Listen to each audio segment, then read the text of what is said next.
গুজরাট নয়, এটা বাংলাদেশ। আমি হিন্দুদেরকে বলবো এটা দিল্লি নয়, এটা বাংলাদেশ।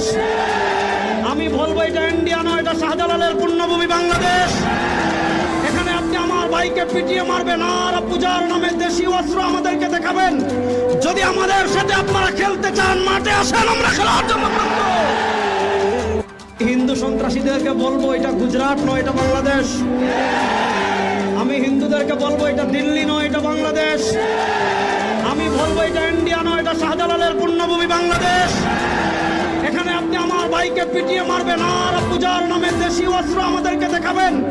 যদি আমাদের সাথে আপনারা খেলতে চান, মাঠে আসেন, আমরা খেলার জন্য প্রস্তুত।